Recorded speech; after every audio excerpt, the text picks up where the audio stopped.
ಮಳೆಗಾಲ, ಚಳಿಗಾಲ, ಬೇಸಿಗೆಗಾಲ ಬಂದರೂ ಸಹಿತ ಅದರದೇ ಆದಂತಹ ಒಂದಿಷ್ಟು ಕಾಯಿಲೆಗಳು ಬರ್ತಾ ಇರುತ್ತೆ. ಇದು ಎಲ್ಲಾ ಸೀಸನ್ ಅಲ್ಲೂ ಬರುತ್ತಾ ಇರುವಂತಹ ಒಂದು ದೊಡ್ಡ ಸಮಸ್ಯೆ ಅಂದ್ರೆ ಶ್ವಾಸಕೋಶದ ಸಮಸ್ಯೆ. ಮೊದಲೇದಾಗಿ ಹೇಳಿ, ಶ್ವಾಸಕೋಶ ದೇಹಕ್ಕೆ ಎಷ್ಟೊಂದು ಪರಿಣಾಮಕಾರಿ, ಜೊತೆಗೆ ಎಷ್ಟು ಪ್ರಾಮುಖ್ಯತೆಯನ್ನು ಪಡೆದುಕೊಳ್ಳೋದಕ್ಕೆ ಮನುಷ್ಯನ ದೇಹದ ಉಸಿರಾಟಕ್ಕೆ ಅಂತ.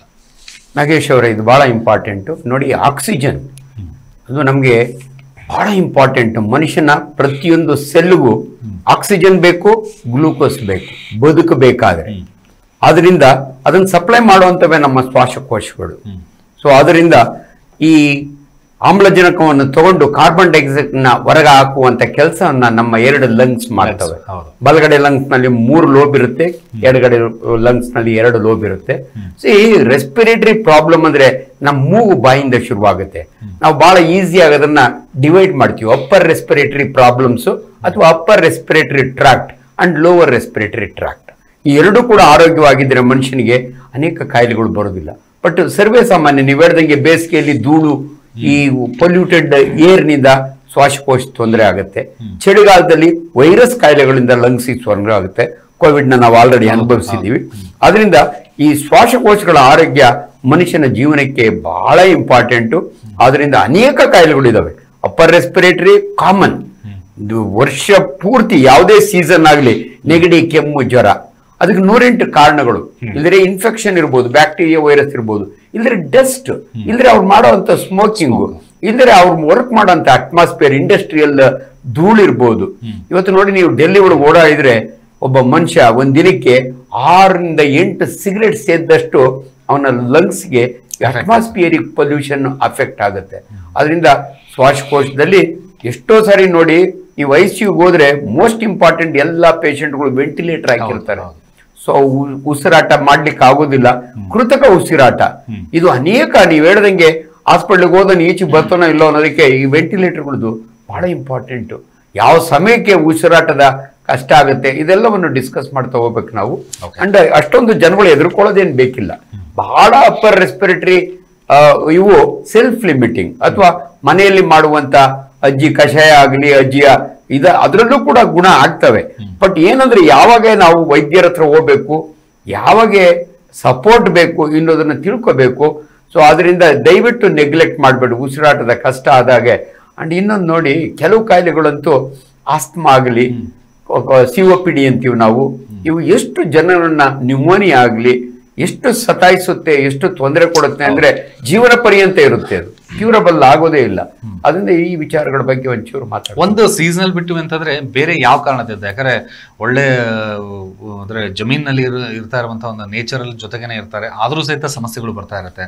ಆದ್ರೂ ಸಹಿತ ಶ್ವಾಸಕೋಶದ ಸಮಸ್ಯೆ ಯಾವ ಕಾರಣಗಳಿಂದ ಬರುತ್ತೆ, ಆಮೇಲೆ ಸಿಂಪ್ಟಮ್ಸ್ಗಳು ಏನಾದ್ರು ಇರುತ್ತೆ ಸರ್ ಅದಕ್ಕೆ? ಇದು ಇದು ರೆಸ್ಪಿರೇಟರಿ ಪ್ರಾಬ್ಲಮ್ ಅಂತ ಹೇಳಿ ಹೆಂಗ್ ಕಂಡುಹಿಡಿಯಕ್ಕಾಗುತ್ತೆ? ಇದು ನೋಡಿ ಬಹಳ ಇಂಪಾರ್ಟೆಂಟು. ಹಳ್ಳಿಗಳ ಕಡೆ ಸಾಕಷ್ಟು ಮರಗಿಡಗಳು ಇರ್ತವೆ, ಅಟ್ಮಾಸ್ಫಿಯರ್ ಪೊಲ್ಯೂಷನ್ ಆಗಿರಲ್ಲ ಅಂತ. ಆದ್ರೂ ಅಲ್ಲಿ ಯಾಕೆ ಸಫರ್ ಮಾಡ್ತಾರೆ ಅಂದ್ರೆ ಅನ್ಫಾರ್ಚುನೇಟ್ಲಿ ಪೋಲೆನ್ಸ್ ಅಂತ ಇರುತ್ತೆ. ಇವಾಗ ಕಾಂಗ್ರೆಸ್ ಗಿಡ ಇದೆ ನೋಡಿ, ಎಲ್ಲೋದ್ರೂ ಕಾಂಗ್ರೆಸ್ ಗಿಡ. ಅದರ ಪೋಲೆನ್ಸ್ ಮನುಷ್ಯನ ದೇಹದೊಳಗೆ ಹೋದ್ರೆ ಅಲರ್ಜಿ ಶುರುವಾಗುತ್ತೆ, ಆಸ್ತಮಾ ಶುರುವಾಗುತ್ತೆ. ಆಮೇಲೆ ಕಣಗಾಲದಲ್ಲಿ ಧೂಳು ಇರುತ್ತಲ್ಲ, ಕಣ ಆಡ್ತಾರೆ, ಬೆಳೆಯನ್ನು ಕೊಯ್ತಾರೆ. ನಾನು ಬಹಳ ಸಾರಿ ಲಾಲ್ಬಾಗ್ ಹೋಗ್ತಾರಲ್ಲ ನಾವು ವಾಕಿಂಗಿಗೆ, ಒಳ್ಳೆ ಗಾಳಿಯೇನೋ ಸಿಗುತ್ತೆ, ಅದ್ರ ಜೊತೆಗೆ ಬೋನಸ್ ಅಂತ ಈ ಪೋಲೆನ್ಸ್ ಸಿಗ್ತವೆ.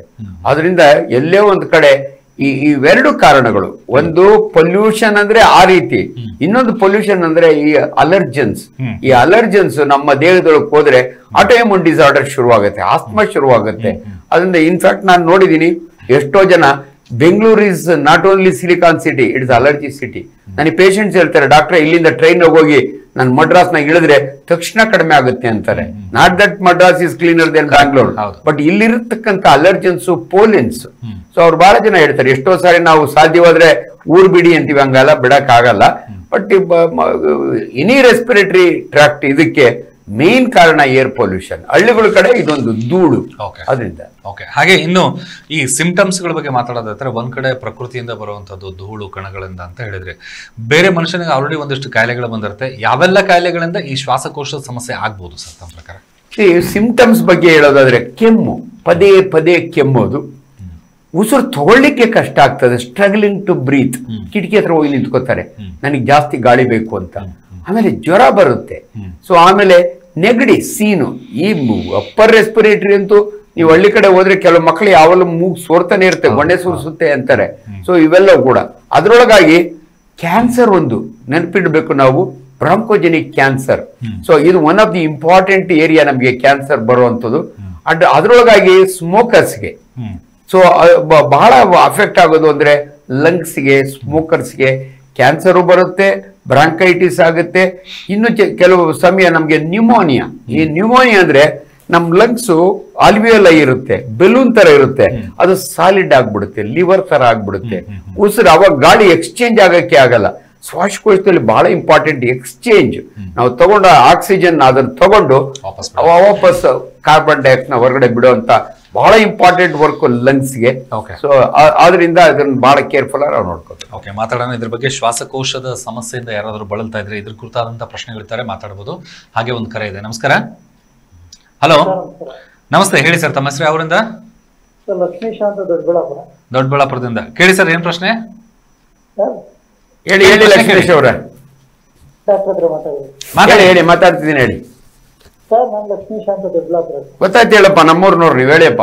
ಹಾ ಸರ್, ಸರ್ ಅದು ಅದೇ ನನ್ನ ಮಗನಿಗೆ 2 ವರ್ಷದಿಂದ ಹಾಸ್ಟೆಲ್ ಅಲ್ಲಿ ಇದ್ದೆ ಸರ್. ಅವನು 2 ವರ್ಷದಿಂದ ಯಾಕೋ 3 ತಿಂಗಳು ಒಂದೊಂದ್ಸರಿ ಕೆಮ್ಮು ಬರುತ್ತೆ ಸರ್. ಪಲ್ಮನಾಲಜಿಸ್ಟ್ ಹತ್ರ ತೋರಿಸಿದ್ವಿ, ಆದ್ರೂ ಮತ್ತೆ ರಿಪೀಟ್ ಆಗ್ತಾನೆ ಇದೆ ಸರ್. ಅದು ಏನ್ ಮಾಡೋದು? TFT ಏನೋ ಮಾಡಿಸ್ಬೇಕು ಅಂತ ಹೇಳಿದ್ರೆ. ಪಲ್ಮನರಿ ಫಂಕ್ಷನ್ ಟೆಸ್ಟ್ ಅಂತೀವಿ ನಾವು. ಇಲ್ಲ, ನೀವು ಬುದ್ಧಿವಂತರಿದ್ದೀರಿ, ಕರೆಕ್ಟ್ ಜಾಗಕ್ಕೆ ಹೋಗಿದ್ದೀರಿ. ಮೋಸ್ಟ್ ಆಫ್ ದೀಸ್ ಪ್ರಾಬ್ಲಮ್ಸ್ಗೆ ನಿಮ್ ಫ್ಯಾಮಿಲಿ ಡಾಕ್ಟ್ರೇ ಸಾಕಾಗುತ್ತೆ. ಆದ್ರೆ ಪದೇ ಬರೋದ್ರಿಂದ pulmonologist they are specialist sir. ಕೆಲವು ಹಾಸ್ಪಿಟಲ್ಗಳಲ್ಲಿ ಮಾತ್ರ. ಇವರು ನಮ್ ಕಿಮ್ಸ್ನಲ್ಲಿದ್ದಾರೆ, ಉಲ್ಲಿರಾಜ್ ಅಂತ ಇದ್ದಾರೆ. ಭಗವಾನ್ ಮಹಾವೀರ್ ಜೈನ್ ಹಾಸ್ಪಿಟಲ್ ಹೋದ್ರೆ ಅಲ್ಲಿ ಪಲ್ಮನಾಲಜಿಸ್ಟ್ ಇದ್ದಾರೆ. ದೊಡ್ಡ ಮೆಡಿಕಲ್ ಕಾಲೇಜ್ ಹಾಸ್ಪಿಟಲ್ಗಳೆಲ್ಲ ಪಲ್ಮನಾಲಜಿಸ್ಟ್ ಇರ್ತಾರೆ. ಅದು ಕೆಪಾಸಿಟಿ, ಲಂಗ್ ಕೆಪಾಸಿಟಿ ಏನನ್ನ ಆಗಿದೆಯಾ, ಫೈಬ್ರೋಸಿಸ್ ಆಗಿದೆಯಾ, ಬ್ರಾಂಕೋಸ್ಪಾಸಮ್ ಆಗಿದೆಯಾ, ಆಸ್ಮಾನ, ಅಲರ್ಜಿಕ್ ಬ್ರಾಂಕೈಟಿಸ್, ಇವೆಲ್ಲ ಕಂಡುಹಿಡಿಬೇಕಾದ್ರೆ ಕೆಲವು ಟೆಸ್ಟ್ಗಳು ಬೇಕಾಗುತ್ತೆ. ಅದರಿಂದ ಅವ್ರು ಸಜೆಸ್ಟ್ ಮಾಡಿರ್ತಾರೆ. ಬಟ್ ಅನ್ಫಾರ್ಚುನೇಟ್ಲಿ ಕೆಲವು ಕಾಯಿಲೆಗಳು ಹೆಂಗಂದ್ರೆ ಆವು ಎಲ್ಲ ಕೋಲು ಮುರಿಯಲ್ಲ, ಅದ್ರ ಜೊತೆ ಬದುಕೋದು ಕಲಿಬೇಕು. ದಯವಿಟ್ಟು ನೀವು ಅವ್ರು ಹೇಳಿದ ಇನ್ಸ್ಟ್ರಕ್ಷನ್ಸ್ ಫಾಲೋ ಮಾಡಿ. ಅಂಡ್ ಬಹಳ ಜನ ಮನೆಗಳಲ್ಲಿ ಹೋಮ್ ಡಸ್ಟ್ ಅಂತ ಇರುತ್ತೆ, ಈ ಮಂಚುಗಳ ಸೊಂದೆ ಇಚ್ ಮೈಟ್ಸ್ ಇರ್ತವೆ, ಈ ಧೂಳಿನಿಂದ ತುಂಬಾ ಜನ. ಅದಕ್ಕೋಸ್ಕರವಾಗಿ ವ್ಯಾಕ್ಯೂಮ್ ಸೆಟ್ ಮಾಡ್ಬೇಕು ಅಟ್ಲೀಸ್ಟ್ ತಿಂಗಳಿಗೊಂದ್ಸರಿ ಅದು. ಅಂಡ್ ನಿಮ್ಮ ವೆಹಿಕಲ್ಗಳಲ್ಲಿ 2 ವೀಲರ್ 4 ವೀಲರ್ ಕಾರ್ಗಳಲ್ಲಿ ಆ ಸೀಟ್ಗಳು ಸೊಂದೆ ಇರ್ತಕ್ಕಂಥ ಅದು ಹ್ಯೂಮಿಡಿಟಿ, ಇದರಿಂದ ಕೂಡ ಇದಾಗುತ್ತೆ. ದಯವಿಟ್ಟು ಕಾರಣ ಕಂಡಿಡ್ಕೊಂಡು ಮೊದಲು ಎಲಿಮಿನೇಟ್ ಮಾಡ್ಬೇಕು, ಅದನ್ನ ಎಕ್ಸ್ಪೋಸ್ ಆಗ್ದಂಗೆ ನೋಡ್ಕೋಬೇಕು. ನಿಮ್ಮ ಮಗು ಅಂತ ಧೂಳಿಗೆ ಎಕ್ಸ್ಪೋಸ್ ಆಗ್ದಂಗೆ. ಅಂಡ್ ಡಾಕ್ಟರ್ ಹೇಳಿದಂತ ಟ್ರೀಟ್ಮೆಂಟ್ ನ ಕರೆಕ್ಟ್ ಆಗಿ ಕೊಡಿಸ್ಬೇಕು. ಹಾಗೆ ಇನ್ನೊಂದು ಕಾಲ್. ನಮಸ್ಕಾರ. ಹಲೋ, ಹೇಳಿ, ತಮ್ಮ ಹೆಸರು ಅವರಿಂದ? ಸರ್, ನನ್ನ ಹೆಸರು ಸುಧಾ ಅಂತ, ಮೈಸೂರಿಂದ. ಕೇಳಿ ಮೇಡಮ್, ಏನ್ ಪ್ರಶ್ನೆ? ನಮ್ಮ ಮನೆಯ ಡಾಕ್ಟರ್ ಹತ್ರ ಮಾತಾಡಿ. ಡಾಕ್ಟರ್ ಹತ್ರ ಸರ್. ನಮಸ್ತೆ ಸರ್. ಹೇಳಿಮ್ಮ, ನಮಸ್ಕಾರ. ಸರ್, ನಮ್ಮ ಮನೆಯವ್ರಿಗೆ ಅವ್ರು ಬೀಡಿ ಸೇರ್ತಿದ್ರು, ತುಂಬಾ ವರ್ಷದಿಂದ ಬೀಡಿ ಸೇರ್ತಿದ್ರು. ಇತ್ತೀಚೆಗೆ ಜಾಸ್ತಿ ಅದು ಉಸಿರಾಡಕ್ ತುಂಬಾ ತೊಂದರೆ ಆಗ್ಬಿಟ್ಟಿತ್ತು. 1 ತಿಂಗಳ ಹಿಂದೆ ನಾವು ಇಲ್ಲಿ ಮೈಸೂರಲ್ಲೇ ತೋರ್ಸಿದ್ವಿ. ಅವರು ಫುಲ್ ಶ್ವಾಸಕೋಶ ಎಲ್ಲ ಫುಲ್ ಬ್ಲಾಕ್ ಆಗ್ಬಿಟ್ಟೈತೆ ಅಂತ ಹೇಳ್ಬಿಟ್ಟು, ಅದು ದಮ್ ರೀತಿ ಆಗ್ಬಿಟ್ಟೈತೆ ಅಂದ್ಬಿಟ್ಟು ಮೆಡಿಸಿನ್ ಕೊಟ್ರು. ಅವರು ನೀವಿರೋ ತನಕ ತಿನ್ನಿ ಅಂತ ಹೇಳಿದ್ರು. ಆಮೇಲೆ ಅದನ್ನ ತಗೊಳ್ತಾ ಇದ್ವಿ. 1-2 ದಿನ ಸ್ವಲ್ಪ ಕಡಿಮೆ ಆಗಿತ್ತು. ಆಮೇಲೆ ಯಾರೋ ಹೇಳಿದ್ರು ಆಯುರ್ವೇದಿಕ್ ಅಲ್ಲಿ ತೋರಿಸಿ ಅಂತ. ನಾವು ಬೆಂಗಳೂರಲ್ಲಿ ಧರ್ಮಸ್ಥಳ ಆಯುರ್ವೇದಿಕ್ ಹಾಸ್ಪಿಟಲ್ ಐತಲ್ಲ, ತೋರಿಸ್ತಾ ಇದೀವಿ ಇವಾಗ. ಅವರು ಟ್ರೀಟ್ಮೆಂಟ್ ಕೊಟ್ಟಿದ್ದಾರೆ. ಇವಾಗ ಸ್ವಲ್ಪ ಪರವಾಗಿಲ್ಲ ಸರ್. ಪೂರ್ತಿ ಗುಣ ಆಗುತ್ತಾ? ಇದು ನಮ್ಮಲ್ಲಿ ಏನಾಗ್ಬಿಡುತ್ತೆ, ಫಾರ್ಚುನೇಟ್ಲಿ ಆರ್ ಅನ್ಫಾರ್ಚುನೇಟ್ಲಿ ಜನಗಳಿಗೆ ಬೇರೆ ಸಿಸ್ಟಮ್ ಮೇಲೆ. ಇವಾಗ 1-2 ದಿನ ಅಲೋಪತಿ ತಗೊಂಡಿರ್ತೀರಾ, ಆಮೇಲೆ ಯಾರೋ ಸಜೆಸ್ಟ್ ಮಾಡ್ತಾರೆ ಹೋಮಿಯೋಪತಿ ತಗೊಳ್ಳಿ, ಆಮೇಲೆ ಆಯುರ್ವೇದ ತಗೊಳ್ಳಿ. ಬಟ್ ನಿಮ್ಗೆ ಯಾವ್ದ್ರಲ್ಲಿ ಸೈಂಟಿಫಿಕ್ ಆಗಿ ರಿಲೀಫ್ ಸಿಗುತ್ತಲ್ಲ ಅಂತ ಕಡೆ ನೀವು ಫಾಲೋ ಮಾಡ್ಬೋದು. ಕೆಲವು ಕಾಯಿಲೆಗಳನ್ನ ಕಂಪ್ಲೀಟ್ಲಿ ಕ್ಯೂರ್ ಮಾಡಕ್ ಆಗೋದಿಲ್ಲ, ಅದ್ರ ಜೊತೆ ಬದುಕೋದ್ ಕಲಿಬೇಕು, ಸಿಂಪ್ಟಮ್ ಫ್ರೀ ಮಾಡ್ಕೋಬೇಕು ಅವರು. ಆಲ್ರೆಡಿ ನಾವೇನಂತೀವಿ, ಇನ್ಫ್ಲಮೇಷನ್ ಅಂತೀವಿ. ಲಂಗ್ಸ್ನೊಳಗೆ ಅದು ಇನ್ಫ್ಲಮೇಷನ್ ಆಗಿರುತ್ತೆ. ಅದರಲ್ಲಿ ಕಾರಣ ಬ್ಯಾಕ್ಟೀರಿಯಾ ಇರ್ಬೋದು, ವೈರಸ್ ಇರ್ಬೋದು, ಅಥವಾ ಅಲರ್ಜೆನ್ಸ್ ಇಂದ ಇರ್ಬೋದು. ಸೊ ಬೀಡಿ ಸೇದೋದು ಇನಿಷಿಯೇಟ್ ಆಗಿರುತ್ತೆ. ದಯವಿಟ್ಟು ಫಸ್ಟ್ ಸ್ಮೋಕ್ ಸ್ಟಾಪ್ ಮಾಡಬೇಕು. ಆಲ್ರೆಡಿ ಆಗಿರೋ ಡ್ಯಾಮೇಜ್ನ ಏನು ಮಾಡೋಕ್ಕಾಗಲ್ಲ. ಆದ್ರಿಂದ ಇನ್ಫ್ಯಾಕ್ಟ್ ಇವತ್ತು ಎಷ್ಟೆಲ್ಲ ಅನುಕೂಲಗಳಿದಾವೆ ಅಂದ್ರೆ, ಯಾವ್ದಾರ ಒಂದು ಲೋಬ್ನೊಳಗೆ ಏನಾದರೂ ಕನ್ಸಾಲಿಡೇಟ್ ಆಗಿದ್ರೆ ಲೋಬೆಕ್ಟಮಿ ಮಾಡ್ಬೋದು, ಲಂಗ್ ಟ್ರಾನ್ಸ್ಪ್ಲಾಂಟ್ ಮಾಡ್ಬೋದು, ಇವೆಲ್ಲ ಇರ್ತವೆ. ನಾನು ಜನರಲಿ ನಿಮ್ಗೊಂದು ಇನ್ಫಾರ್ಮೇಶನ್ ಕೊಡ್ತಾ ಇದ್ದೀನಿ. ದಯವಿಟ್ಟು ಅವ್ರು ಬೀಡಿ ಸೇದ್ರಿಂದ ಆಗಿರೋ ತೊಂದರೆಗಳನ್ನ ಇದು ಮಾಡ್ಬೇಕಂದ್ರೆ ಬಿ ಡಿ ಸ್ಟೇಜ್ ಅದನ್ನ ಫಸ್ಟ್ ನಿಲ್ಲಿಸಿ ಒಳ್ಳೆ ಟ್ರೀಟ್ಮೆಂಟ್ಗಳನ್ನ ವೈದ್ಯರು ಹೇಳ್ದಂಗೆ ಕಂಟಿನ್ಯೂ ಮಾಡಿ. ಓಕೆ, ಥ್ಯಾಂಕ್ ಯು ಕರೆ ಮಾಡೋದಕ್ಕೆ. ಹಾಗೆ ನೆಕ್ಸ್ಟ್ ಇನ್ನೊಂದು ಕಾಲ್ ಇದೆ. ನಮಸ್ಕಾರ. ನಮ್ಮ ಹೆಸರು ಹನುಮಂತ್ ಅಂತ ಸರ್. ಹನುಮಂತ್ ಯಾವೂರಿಂದ? ನಾವು ಹೊಸಪೇಟೆಯಿಂದ ಸರ್. ಹೊಸಪೇಟೆಯಿಂದ. ಸ್ವಲ್ಪ ಜೋರ ಮಾತಾಡಿ, ಪ್ರಶ್ನೆ ಕೇಳಿ, ಟಿವಿ ನೋಡ್ಕೊಂಡು ಮಾತಾಡಿ. ಸರ್. ಹಾ ಕೇಳಿ. ಹೇಳ್ರಿಪ್ಪ. ನಮಸ್ತೆ ಸರ್. ಡಾಕ್ಟರ್ ನಮಸ್ಕಾರ, ಹೇಳಿ. ಸರ್, ನಮ್ದು ಪೈಲೋನೈಡಲ್ ಸೈನಸ್ ಅಂತ ಆಗಿದೆ. ಇವಾಗ ಒಂದು 6 months ಆಯ್ತು. ಅದು ಟ್ರೀಟ್ಮೆಂಟ್ ಮಾಡಿ ಕೂಡ ಅದು ಹೋಗ್ತಿಲ್ಲ. ಏನ್ ಮಾಡ್ಬೇಕಂದ್ರೆ ನೆಕ್ಸ್ಟ್ ಸ್ಟೆಪ್? ಇಲ್ಲ, ಎನಿವೆ ಇವತ್ತು ಆ ಟಾಪಿಕ್ ಇಲ್ಲ, ಆದ್ರೂ ನಿಮ್ಗೆ ಉತ್ತರ ಕೊಡ್ತೀನಿ ನಾನು. ಇವತ್ತು ಶ್ವಾಸಕೋಶಗಳ ಇನ್ಫೆಕ್ಷನ್ ಬಗ್ಗೆ ಮಾತಾಡ್ತಾ ಇದ್ದೀವಿ. ಪೈಲೋನೈಡಲ್ ಸೈನಸ್, ಪೈಲೋ ಅಂದ್ರೆ ಕೂದಲು, ನೈಡಸ್ ಅಂದ್ರೆ ಗೂಡು. ನಿಮ್ಮದೇ ಕೂದಲುಗಳು 2 ಬಟಕ್ ಮಧ್ಯೆ ಒಂದು ಹೋಲ್ ಇರ್ತದೆ, ಅಲ್ಲೋಗಿ ಸೇರ್ಕೊಳ್ಳುತ್ತೆ. ಕೆಲವು ಸಮಯ ಒಕ್ಕಳದಲ್ಲಾಗತ್ತೆ, ಕೆಲವು ಸಮಯ 2 ಬೆಳ್ಳಿನ ಮಧ್ಯ ಆಗುತ್ತೆ. Pilonidal sinus. ಅದಕ್ಕೆ ಎಷ್ಟೋ ಸಾರಿ ಕೀವ್ ಆಗಿರುತ್ತೆ, ಕೀವ್ ಡ್ರೈನ್ ಮಾಡ್ತೀವಿ. ಬಟ್ ಪರ್ಮನೆಂಟ್ ಟ್ರೀಟ್ಮೆಂಟ್ ಅಂದ್ರೆ ಆ ಸೈನಸ್ ನ ಎಕ್ಸಸೈಸ್ ಮಾಡ್ತೀವಿ. So surgery is the final treatment. ಅದರಲ್ಲಿ 2 ತರ ಸರ್ಜರಿ ಮಾಡ್ತೀವಿ ನಾವು, open surgery and flap surgery ಅಂತ. ಯೂಶಲಿ ಫ್ಲಾಪ್ ಸರ್ಜರಿಗಳೆಲ್ಲ ಪ್ಲಾಸ್ಟಿಕ್ ಸರ್ಜನ್ ಮಾಡ್ತಾರೆ. It is a curable condition surgically. Okay, thank you ಕರೆ ಮಾಡೋದಕ್ಕೆ. ಹಾಗೆ ಶ್ವಾಸಕೋಶದ ಕುರಿತಾಗಿ ನಾವು ಮಾತನಾಡ್ತಾ ಇದ್ವಿ. ಇನ್ನು ಸರ್, ಕಾಂಪ್ಲಿಕೇಶನ್ಸ್ ಬಗ್ಗೆ ನಾವು ಮಾತಾಡೋದಾಯ್ತಂದ್ರೆ ಸಾಕಷ್ಟು ಜನರು ICU ಹೋಗೋದಕ್ಕೆ ಹೆದರ್ಕೊಳ್ತಾರೆ. ಕಾರಣ ಏನಂತಾರೆ, ಹೋದವ್ರು ವಾಪಸ್ ಬರಲ್ಲ ಅಂತ ಹೇಳಿ ಹೇಳ್ತಿರ್ತಾರೆ. 90% ಕೇಸಸ್ಗಳು ಹಾಗೆ ಇರುತ್ತೆ ಅಂತ ಹೇಳಿ. ಯಾವ ಸಿಚುವೇಶನ್ ವರೆಗೂ ಸಹಿತ ಅವರು ICU ಹೋಗದೆ ಇರೋ ತರ ಕಾಪಾಡ್ಕೊಳ್ಳೋಕೆ ಸಾಧ್ಯ ಅಂತ? ಇಲ್ಲ, ಇನಿಷಿಯಲಿ ನೋಡಿ, ಎಲ್ಲಾನು ನೆಗ್ಲೆಕ್ಟ್ ಮಾಡಬಾರದು. ಇವಾಗ ನ್ಯೂಮೋನಿಯಾ ಆದ್ರೆ ಬಿಗಿನಿಂಗ್ ನಲ್ಲಿ ಆಂಟಿಬಯೋಟಿಕ್, ಅಪ್ರೋಪ್ರಿಯೇಟ್ ಆಂಟಿಬಯೋಟಿಕ್. ಆಮೇಲೆ ನಾವು ಎಷ್ಟೋ ಸಾರಿ ಕಫ ತೆಗೆದು ಹೆಂಗೆ ಅಂತ ಹೇಳ್ಕೊಡ್ತೀವಿ. ಇನ್ಫ್ಯಾಕ್ಟ್ ನಾವು ರೌಂಡ್ಸ್ ಹೋದಾಗ ನಮ್ಮ ಪ್ರೊಫೆಸರ್ ಆ ಪೇಷಂಟ್ ಬೆನ್ ಮೇಲೆ ಹೆಂಗ್ ತಟ್ಟಬೇಕು ಅಂತ ಹೇಳೋರು. ಕಫನ ಈಚೆ ತೆಗೆದನ್ನ ಫಸ್ಟ್ ಪ್ರಾಕ್ಟೀಸ್ ಮಾಡಿಸ್ಬೇಕು. ಮಕ್ಕಳಲ್ಲೂ ಅಷ್ಟೇ ಎಷ್ಟೋ ಸಾರಿ ನುಂಗ್ಕೋತಾ ಇರ್ತವೆ. ಸೊ ಆ ಮ್ಯೂಕಸ್ ಇರುತ್ತೆ, ಪ್ಲಗ್ಸ್ ಇರುತ್ತೆ. ನೋಡಿ, ನಮ್ಮ ಶ್ವಾಸಕೋಶ ಹೆಂಗಿದೆ ಅಂದ್ರೆ ಟ್ರೇಕಿಯಾ, ಬ್ರಾಂಕೈ, ಬ್ರಾಂಕಿಯೋಲ್ಸು, ಆಮೇಲೆ ಆಲ್ವಿಯೋಲೈ ಅಂತ ಇರುತ್ತೆ. ಸೊ ಆದಷ್ಟು ಬಿಗಿನಿಂಗ್ ನಲ್ಲೇ ಆಂಟಿಬಯೋಟಿಕ್ ಅವೆಲ್ಲ ಪ್ರಾಪರ್ ಆಗಿ ತಗೊಂಡ್ರೆ ಇದು ಕಾಂಪ್ಲಿಕೇಶನ್ಗೆ ಹೋಗಲ್ಲ. ಬಟ್ ಡಿಲೇಡ್ ತುಂಬಾ ಲೇಟ್ ಆಗಿ ಬಂದ್ರೆ ಅಂಡ್ ಕೆಲವು ಸಮಯ ಬೇರೆ ಬೇರೆ ಕಂಡೀಷನ್ಸ್ ಇರ್ತವೆ. ಅದನ್ನ ಬ್ರಾಂಕಿಯಕ್ಟೇಸಿಸ್ ಅಂತ ಇರುತ್ತೆ, ಅದನ್ನ ಕಫ ಈಚಿ ತೆಗಿಲಿಕ್ಕೆ ಆಗೋದಿಲ್ಲ. ನ್ಯೂಮೋನಿಯಾ 108 ಕಾಯಿಲೆಗಳು ಶ್ವಾಸಕೋಶದಲ್ಲಿ. ಸೊ ಬಿಗಿನಿಂಗ್ ನಾಗಿ ನೀವು ಕರೆಕ್ಟ್ ಆಗಿ ಟ್ರೀಟ್ಮೆಂಟ್ ತಗೊಂಡ್ರೆ ಅದು, if you are not diabetic. ನೋಡಿ, ಅವಲ್ಲಿ ನೀವು ಪ್ರಶ್ನೆ ಕೇಳಿದ್ರಿ, ಬೇರೆ ಯಾವ ಕಾಯಿಲೆಗಳಲ್ಲಿ ಈ ಶ್ವಾಸಕೋಶದ ಕಷ್ಟ. ಡಯಾಬಿಟಿಕ್ ಇದ್ರೆ, ಆಲ್ರೆಡಿ ಕೀಮೋಥೆರಪಿ ತಗೊಳ್ತಾ ಇದ್ರೆ, ಅವ್ರ ಇಮ್ಯುನಿಟಿ ಕಡಿಮೆ ಆಗಿದ್ರೆ, ಇಂಥ ಪೇಷಂಟ್ಗಳಿಗೆ ಉಸಿರಾಟದ ತೊಂದರೆಗಳು ಜಾಸ್ತಿ. ಸೊ ICU ಹೋಗೋದನ್ನ ಯಾವಾಗಂದ್ರೆ ಇನ್ನೆವಿಟಬಲ್. ಬಹಳ ಜನ ಅನ್ಕೋತಾರೆ ಸುಮ್ನೆ ICU ಒಳಗೆ ಇಟ್ಬಿಡ್ತಾರೆ ಅಂತ. ಹಂಗಲ್ಲ. ನಾವು ಆಕ್ಸಿಜನ್ ಸ್ಯಾಚುರೇಷನ್ ನೋಡ್ತೀವಿ, ನಮಗೆ ಬೇರೆ ಬೇರೆ ಪ್ಯಾರಾಮೀಟರ್ಸ್ ಇರ್ತವೆ ICU ಒಳಗೆ. ಅದು ನೋಡ್ಕೊಂಡು ಇವತ್ತಂತೂ ಪಲ್ಮನಾಲಜಿಸ್ಟ್ ಜೊತೆಗೆ ಇಂಟರ್ವೆನ್ಷನಲ್ ಫಿಸಿಷಿಯನ್ಸ್ ಅಂತೀವಿ ನಾವು, ಅನಸ್ತಟಿಸ್ಟ್, ಅವ್ರಿಗೆಲ್ಲ ಮಾಸ್ಟರ್ಸ್ ಇರ್ತಾರೆ ಅದರೊಳಗೆಲ್ಲ. ಸೊ ನೆಸೆಸಿಟಿ ಇದ್ದಾಗೆ ಮಾಡ್ತೇವೆ. ಇನ್ಫ್ಯಾಕ್ಟ್ ಎಷ್ಟೋ ಜನಕ್ಕೆ ಇಂಟ್ಯೂಬೇಷನ್ ಮಾಡಿ 1 ವಾರ ಆದ್ಮೇಲೆ ಟ್ರೇಕಿಯಸ್ಟಮಿ ಮಾಡಿ ಮತ್ತಾಕ್ತಿವಿ. ಯಾವಾಗ ವೀನಿಂಗ್ ಮಾಡಬೇಕು, ಯಾವಾಗ ಎಕ್ಸ್ಟುಬೇಷನ್ ಮಾಡಬೇಕು ಅನ್ನೋದೆಲ್ಲ ಇರುತ್ತೆ. ಬಟ್ ಜನರಲ್ ಕಂಡೀಷನ್ ತೀರಾ ಪೂರಿದ್ರೆ ವೆಂಟಿಲೇಟರ್ಗೆ ಹೋದವ್ರು ಈಚೆಗೆ ಬರೋದಿಲ್ಲ. ಒಂದು ಕಾಲ್ ಇದೆ. ನಮಸ್ಕಾರ. ಸರ್ ನಮಸ್ಕಾರ, ನಾವು ಜೀವನಹಳ್ಳಿಯಿಂದ. ಹೇಳಿ ಸರ್, ಏನ್ ಪ್ರಶ್ನೆ? ಸರ್ ಡಾಕ್ಟರ್ ಹತ್ರ ಹೇಳಿ. ಸರ್ ನಮ್ಗೆ ಇದು ಮೌತ್ ಕ್ಯಾನ್ಸರ್ ಆಗಿತ್ತು. Mouth cancer. ಹೇಳಿ ಹೇಳಿ ಸರ್. ನಾವು ಕಜೆ ರಾಮಚಂದ್ರ ಡಾಕ್ಟರ್ ಡೈರೆಕ್ಟ್ ಆಪರೇಷನ್ ಮಾಡಿದ್ದು. ಹೇಳಪ್ಪ, ಒಳ್ಳೆ ಸರ್ಜನ್ ಅವರು, ನನ್ನ ತೀರಾ ಆತ್ಮೀಯರು. ಸರ್ ಸಕ್ಸಸ್ ಆಗಿದೆ. ಆಮೇಲೆ ಇದು ರೇಡಿಯೋ ತರಬೇತಿ ಕೊಟ್ಟಿದ್ದಾರೆ ಸರ್. ಅದು ಇನ್ನೂ ಸ್ವಲ್ಪ 1.5 ವರ್ಷ ಆಗಿದೆ, ಇನ್ನೂ ಊತ ಇದೆ ಸ್ವಲ್ಪ ಗಡ್ಡ ಕೆಳಗ. ಆಮೇಲೆ ಇದು ಸರ್, ಇದು ಶ್ವಾಸಕೋಶ ತೊಂದರೆ ಆಗಿತ್ತು ಸರ್ ರೇಡಿಯೋ ತರಬೇತಿ ಕೊಟ್ಟಾಗ.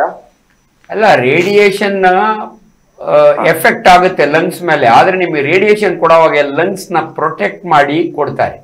ಸೊ ಹಂಗಾಗಿ ರೇಡಿಯೇಷನ್ ಇದು ಆಗುತ್ತೆ, ಫೈಬ್ರೋಸಿಸ್ ಅಂತ ಆಗುತ್ತೆ. ಬಟ್ ಲಂಗ್ಸ್ ಯೂಶಲಿ ಮೌತಿ ಕೊಡುವಾಗ ಲಂಗ್ಸ್ಗಿನ್ನ ಕವರ್ ಮಾಡ್ತಾರೆ. ಹಂಗಾಗಿ ಆ ಭಯ ನಿಮಗೆ ಬೇಡ. ಊತ ಇರುತ್ತೆ, ಫ್ಲಾಪ್ ಸರ್ಜರಿ ಮಾಡಿರ್ತಾರೆ, ರೀಕನ್ಸ್ಟ್ರಕ್ಟಿವ್ ಸರ್ಜರಿ ಮಾಡಿರ್ತಾರೆ.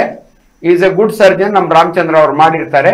ಅವ್ರು ಹೇಳ್ದಂಗೆ ಫಾಲೋ ಮಾಡಿ. ರೇಡಿಯೋ ಥೆರಪಿ ಕೊಡುವಾಗ ನಿಮಗೆ ಡೆಫಿನೆಟ್ಲಿ ಆಲ್ ಪ್ರಿಕಾಷನ್ಸ್ ತಗೊಂಡು ಕೊಟ್ಟಿರ್ತಾರೆ. Thank you sir. ಹಾಗೆ ನೆಕ್ಸ್ಟ್ ಇನ್ನೊಂದು ಕಾಲ್. ನಮಸ್ಕಾರ. ಪ್ರೋಗ್ರಾಮ್ ಬಹಳ ಚೆನ್ನಾಗಿ ಬರ್ತಾ ಇದೆ ಸರ್. ಥ್ಯಾಂಕ್ಸ್ ಅಪ್ಪ. ಕ್ವಶನ್ ಹೇಳಪ್ಪ. ದಯವಿಟ್ಟು ಡಾಕ್ಟರ್ ನಮ್ಮ ನಾಗೇಶ್ ಅವ್ರಿಗೂ ಥ್ಯಾಂಕ್ಸ್, ಮತ್ತೆ ಡಾಕ್ಟರ್ಗೂ ಥ್ಯಾಂಕ್ಸ್. ವಿಷಯ ನಮ್ಗೆ ಬೇಕಾಗಿದೆ ಅಂತ ಹೇಳಿದ್ರೆ, 1 ವರ್ಷದ ಹಿಂದೆ ನನ್ನ ಇದಕ್ಕೆ ಸೆಂಟ್ ಕೊಡ್ಸಿದ್ದಾರೆ ಸರ್. ಅದಕ್ಕೆ ನನಗೆ ಎಷ್ಟು ಭಯ ಅಂತ ಹೇಳಿದ್ರೆ ಯಾವ ಟೈಮ್ನಲ್ಲಿ ಸ್ವಲ್ಪ ಭಯ ಇದೆ. ಸರ್ ನಿಮ್ ಧ್ವನಿ ಕರೆಕ್ಟ್ ಆಗಿ ಕೇಳಿಸ್ತಾ ಇಲ್ಲ. ನಿಮ್ ಧ್ವನಿ ಕೇಳಿಸ್ತಾ ಇಲ್ಲ. ಹಾ ಹೇಳಿ ಸರ್, ಹೇಳಿ. ನನಗೆ 1 ವರ್ಷದ ಹಿಂದೆ ಸ್ಟಂಟ್ ಕೊಡ್ಸಿದ್ದಾರೆ ಸರ್. Stent, okay. ಈಗ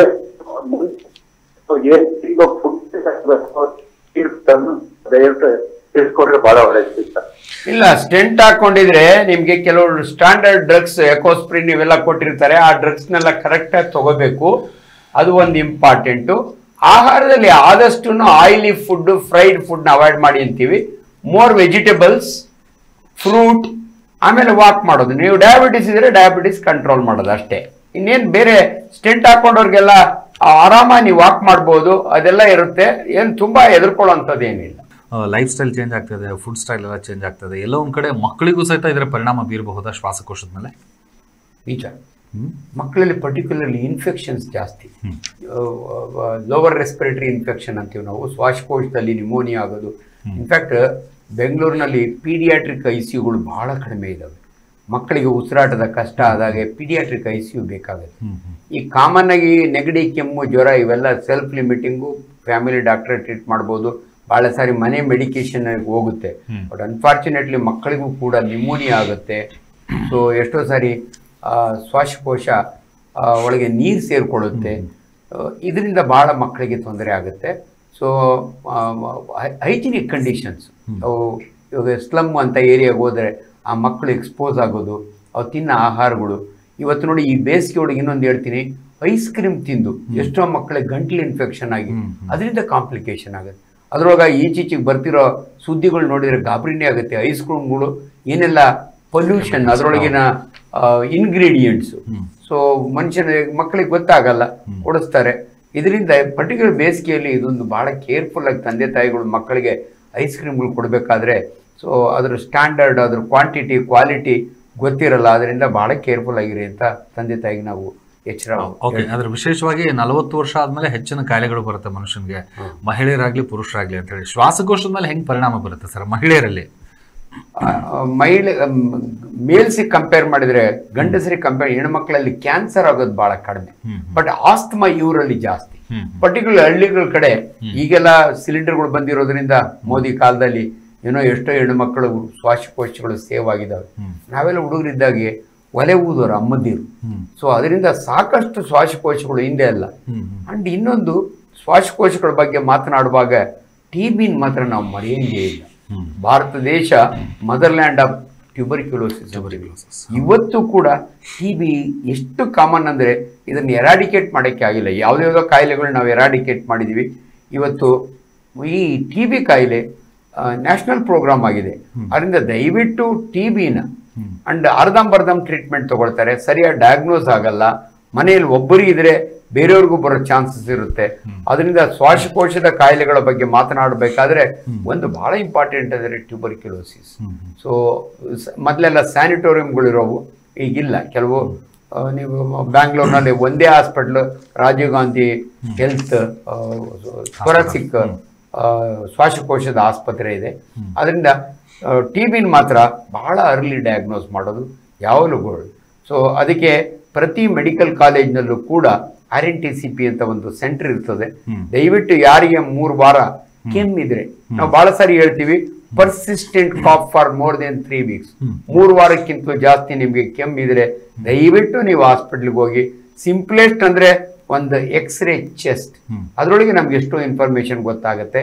ಆಮೇಲೆ ಕಫ ಪರೀಕ್ಷೆ ಮಾಡೋದ್ರಿಂದ TB ಇದೆಯಲ್ಲ ಅಂತ ಗೊತ್ತೆ. And TB is curable. ಅದರಿಂದ ಅದರೊಳಗಾಗಿ ಈಚೀಚೆಗೆ TB ಯಾಕೆ ಜಾಸ್ತಿ ಆಯ್ತು ಅಂದರೆ HIV ಎಫೆಕ್ಟು. HIV ಪಾಸಿಟಿವ್ ಇರೋರಿಗೆ, ಏಡ್ಸ್ ಇರೋರಿಗೆ TB ಕಾಯಿಲೆಗಳು ಬಹಳ ಸಾಮಾನ್ಯವಾಗಿ ಬಂದು ಸಾವು ನೋವುಗಳು ಜಾಸ್ತಿ ಆಗ್ತವೆ. ಸೊ ಅದರಿಂದ ನಾವು ಶ್ವಾಸಕೋಶಗಳ ಬಗ್ಗೆ ಮಾತನಾಡುವಾಗ ಇವೆಲ್ಲವನ್ನು ಗಮನ, ನೀವು ಹೇಳ್ದಂಗೆ 40 ವರ್ಷ ಆದಮೇಲೆ ಇಷ್ಟು ದಿನ ಎಕ್ಸ್ಪೋಸ್ ಆಗಿರೋದು. ಹೌದು. ಅದರಿಂದ ಲಂಗ್ಸು ಸಾಕಷ್ಟು ಕಪ್ಪಾಗಿರುತ್ತೆ. ನಾವೆಷ್ಟೋ ಪೋಸ್ಟ್ ಮಾರ್ಟಮ್ನ ನೋಡ್ತೀವಿ ಸ್ಟೂಡೆಂಟ್ಸ್ ಇದ್ದಾಗೆ. ಆ ಲಂಗ್ಸ್ ಎಲ್ಲ ಇಚ್ಕಿದ್ರೆ ಬೇಕಾದಷ್ಟು ಕಾರ್ಬನ್ ಸಿಗುತ್ತೆ.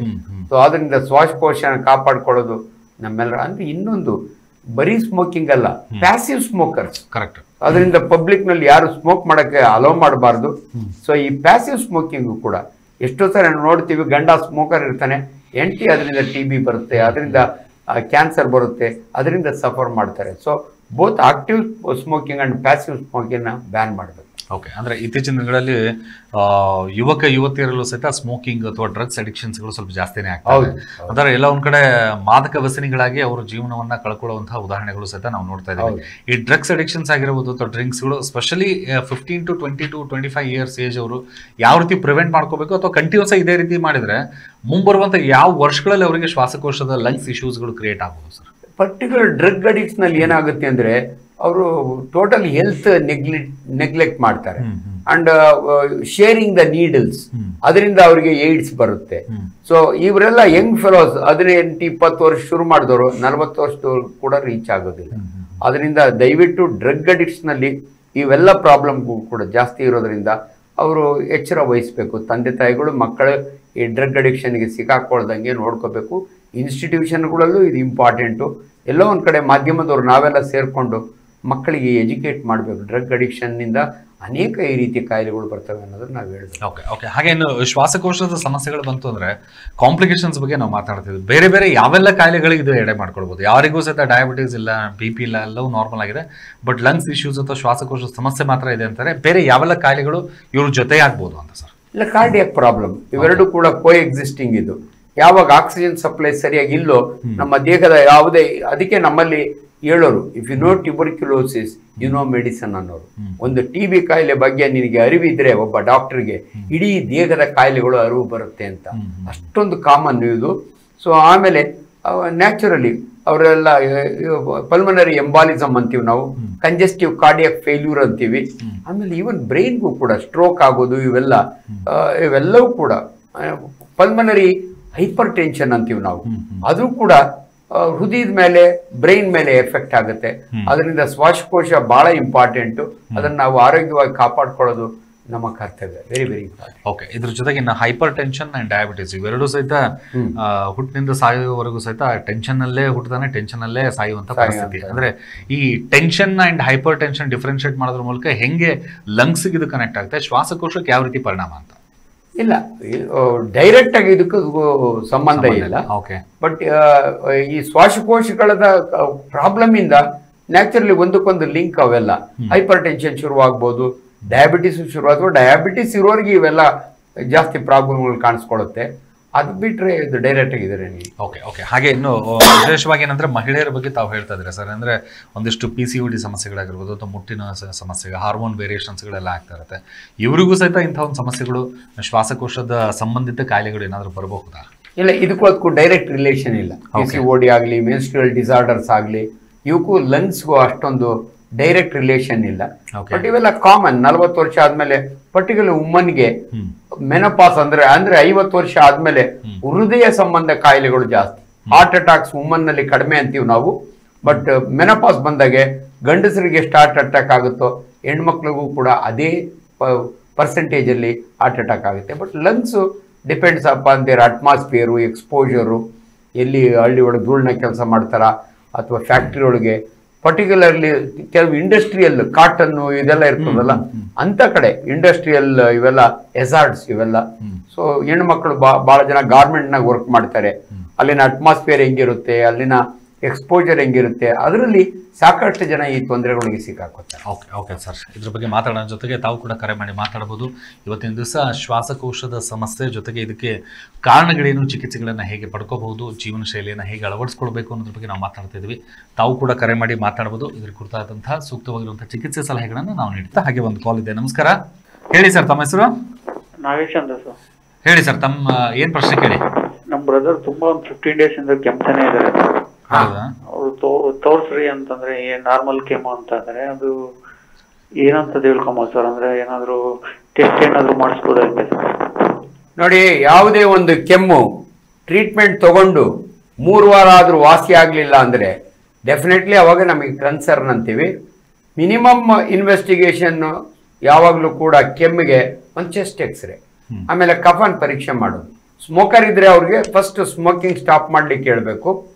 ಸೊ ಇವೆರಡನ್ನು ಮಾಡಿದ್ರೆ ಕಾಫಲ್ಲಿ 2 ರೀಸನ್ ನಮ್ದು ಕ್ರಾನಿಕ್ ಕಾಫ್ ಅಲ್ಲಿ, ಒಂದು ಟ್ಯೂಬರ್ಕ್ಯುಲೋಸಿಸ್, ಇನ್ನೊಂದು ಅಪರೂಪಕ್ಕೆ ಬ್ರಾಂಕೋಜೆನಿಕ್ ಕಾರ್ಸಿನೋಮಾ ಅಂತೀವಿ. ಲಂಗ್ಸ್ ನೊಳಗೆ ಏನಾದ್ರೂ ಕ್ಯಾನ್ಸರ್ ಇದ್ರೆ 40 ವರ್ಷ ಆದ್ಮೇಲೆ, ಅಂಡ್ ಕೆಮ್ಮಿನಲ್ಲಿ ಆ ಕಫದಲ್ಲಿ ರಕ್ತ ಇದ್ರೆ ಇಟ್ ಇಸ್ ಅಲಾರ್ಮಿಂಗ್ ಸೈನ್. ಇಲ್ಲರೆ TB ಇರ್ಬೋದು, ಇಲ್ಲರೆ ಕ್ಯಾನ್ಸರ್ ಇರ್ಬೋದು. ಇವನ್ನೆಲ್ಲವನ್ನು ಇನ್ವೆಸ್ಟಿಗೇಷನ್ ಮಾಡಿದ್ರೆ ಇವತ್ತು of course CT scan gold standard.